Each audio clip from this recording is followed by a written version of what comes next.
आप इसके बाद जो है जब इतना हो जाए फिर आपको एमसीक्यू के लिए एक बार घटना चक्र को भी प्रैक्टिस करना पड़ेगा। इसके लिए कुछ नहीं करना है, बस आप अपनी परिस्थितियों को सोचिए डेली कि अब मैं किन परिस्थितियों से गुजर रहा हूँ। आपके अंदर से मोटिवेशन बढ़ गया है, तो जिसको लेके आप लोगों को पूरी तरह प्री पे फोकस होना चाहिए जितना भी टाइम बचा हुआ है। मोस्टली जो हिस्ट्री है उसको जो है अच्छे से फोकस करें। और सबके जीवन में उतार चढ़ाव आते हैं, किसी दिन पढ़ने का मन होता है, किसी दिन पढ़ने का मन नहीं होता है। हेलो दोस्तों, नमस्कार। स्वागत है आप सभी का और एक नए वीडियो में। दोस्तों, इस टाइम 69 बीपीएससी इंटरव्यू चल रहा है और सर अभी आ रहा है इंटरव्यू देकर। चलिए जानते हैं सर से क्या क्या क्वेश्चन पूछा गया। साथ ही साथ जो 17 बीपीएससी के लिए जो रामबाण स्ट्रेटजी है, बहुत सारी चीज़ों प्री और मेंस, जैसे ऐसे राइटिंग हो गया, साइंस स्टेक, मॉडर्न हिस्ट्री के हो गए, सभी चीज़ों पर हम चर्चा करेंगे। तो सर हमारे तरफ से जो प्यारे व्यूअर्स छात्र वीडियो देख रहे हैं उनकी तरफ से भी स्वागत है, आपको बहुत बहुत शुभकामनाएँ। बहुत बहुत धन्यवाद। और फर्स्ट ऑफ ऑल सर हम आपसे जानेंगे कि आपका नाम क्या है और आप कहाँ से हैं। मेरा नाम उज्जवल कुमार उपकार है और मैं सीतामढ़ी ज़िले से। जी सर, अभी तक आपने क्या मतलब एजुकेशन बैकग्राउंड क्या रहा, क्वालिफिकेशन आप? जो मेरा ग्रेजुएशन है वो मैकेनिकल इंजीनियरिंग से है, एनआईटी उत्तराखंड से। और इसके बाद जो है मैं 67th में सिलेक्टेड भी हूँ ब्लॉक SC/ST वेलफेयर ऑफिसर के रूप में। और 68 भी मैंने इंटरव्यू दिया था और अभी आज 69 का इंटरव्यू। जी सर, थोड़ा सा अभी आप इंटरव्यू देकर आ रहे हैं, कुछ क्वेश्चन यदि रिकॉल कर पा रहे हैं सर? हाँ, सबसे पहले उन्होंने मेरे से भारत बांग्लादेश रिलेशंस के बारे में जो है काफ़ी डीप पूछा था। काफ़ी जो है जैसे क्यों इतनी सारी जो है भारत के साथ अच्छे रिलेशंस क्यों नहीं है, इसके बारे में। और जो है इस्लामिक एक्सट्रीमिज़म के बारे में जो क्वेश्चन पूछा था, टेररिज्म के बारे में, हम लोग जो है क्यों वर्तमान सरकार के साथ क्यों जो है उतने अच्छे रिलेशंस में नहीं है, इसके बारे में। इसके अलावा मुझे जो जॉब प्रोफाइल है मेरी SC/ST वेलफेयर ऑफिसर, उसमें जो है SC/ST जो एक्ट है 1989 उसके बारे में सवाल पूछे गए और कास्ट और रिजर्वेशन सिस्टम के बारे में भी सवाल पूछे गए। इसके अलावा हिंदी लिटरेचर में मुझे अलंकार, चूँकि मेरा ऑप्शनल सब्जेक्ट हिंदी लिटरेचर है, तो अलंकार छंद के बारे में सवाल पूछे गए। इसके अलावा दोहा और सोठा में अंतर, और इसके अलावा जो है कुछ सवाल जो है मुझे मैकेनिकल इंजीनियरिंग में खास करके थर्मोडायनेमिक्स के लॉज, एंट्रोपी, ये सब के सवाल पूछे गए।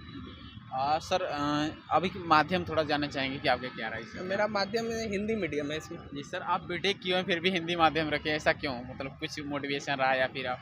नहीं, एक्चुअल में मैं ऐसा नहीं है कि इंग्लिश मेरी वीक है, लेकिन आप बीटेक किए इंग्लिश मीडियम में, फिर हिंदी माध्यम क्यों रखा?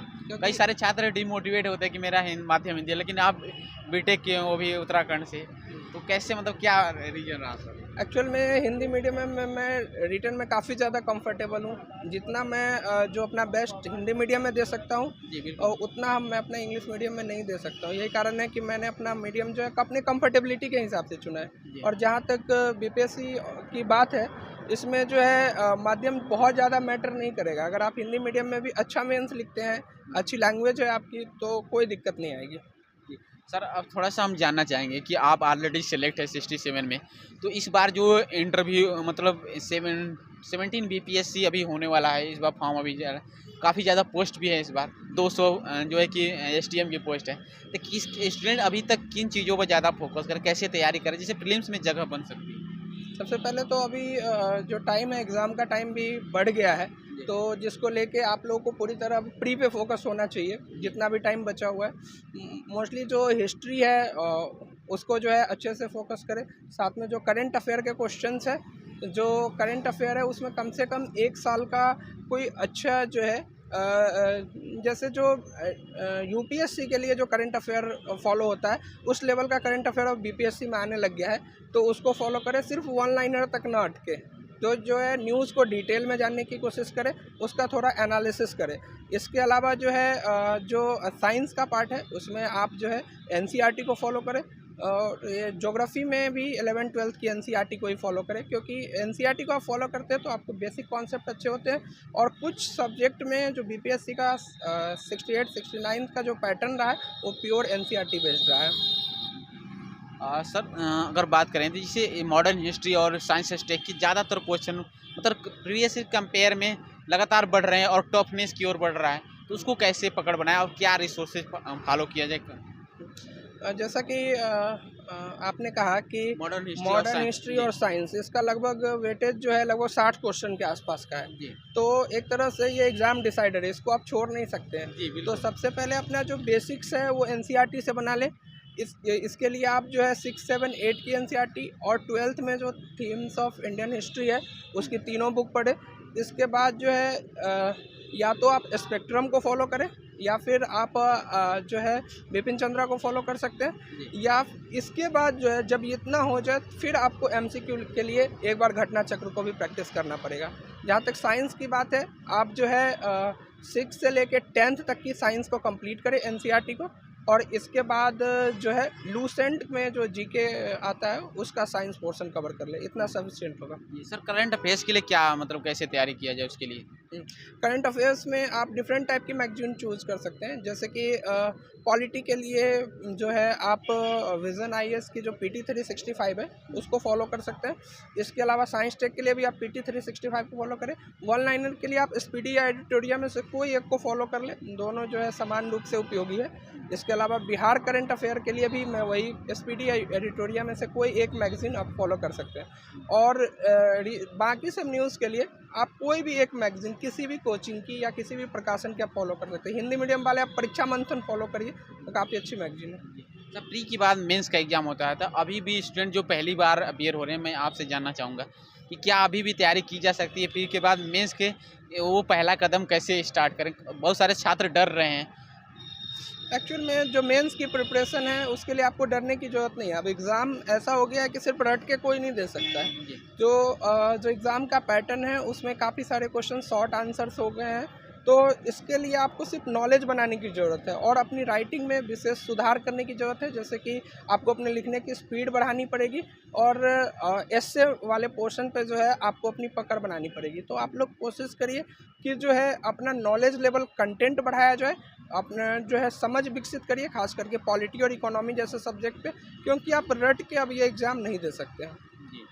सर थोड़ा सा अब हम जानना चाहेंगे एसे का भी 1/3 कहीं ना कहीं उसका रोल है।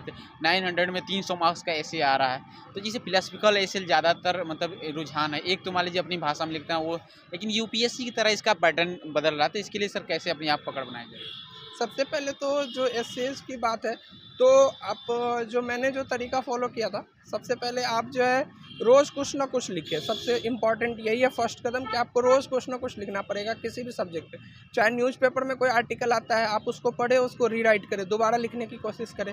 इसके अलावा जो फिलोसफिकल एसे की बात है, तो आप जो है सबसे पहले जो विचार हैं, जैसे जो डिफरेंट टाइप के थिंकर्स हैं, महात्मा गांधी हो गए या फिर बुद्ध हो गए या फिर आप जो वेस्टर्न थिंकर्स हैं, उनके विचार आप एक एक जो कोट है, एक कोट कम से कम एक दिन में पढ़ें और उसको जो है एनालाइज करें मन में कि इस पर मैं क्या क्या एग्जाम्पल्स कोट कर सकता हूँ, क्या क्या इसके बारे में लिख सकता हूँ। जब आप उसको विचार करेंगे और फिर उस पर लिखेंगे तो आप धीरे धीरे कंफर्टेबल होते जाएंगे। सर एक लास्ट क्वेश्चन रहेगा कि जैसे कई बार मोटिवेशन डाउन होता है कि नहीं होगा तो क्या करेंगे, तो मतलब मोटिवेशन कैसे बनाए रखें? मोटिवेशन देखिए सेल्फ अंदर से आता है।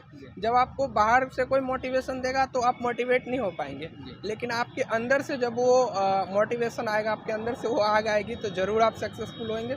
इसके लिए कुछ नहीं करना है, बस आप अपनी परिस्थितियों को सोचिए डेली कि अब मैं किन परिस्थितियों से गुजर रहा हूँ, आपके अंदर से मोटिवेशन आएगा। और सबके जीवन में उतार चढ़ाव आते हैं, किसी दिन पढ़ने का मन होता है, किसी दिन पढ़ने का मन नहीं होता है, तो उसको जो है अपने आप को सेल्फ को मैनेज करके आप एग्ज़ाम ज़रूर मैनेज कर सकते हैं। Oh thank you so much sir, आपने कीमती समय दिया। मैं ऊपर वाले से प्रार्थना करूंगा इस बार आपको फर्स्ट प्रेफरेंस जो आपने डाला है वो आपको मिल जाए। बहुत बहुत शुभकामनाएं। धन्यवाद।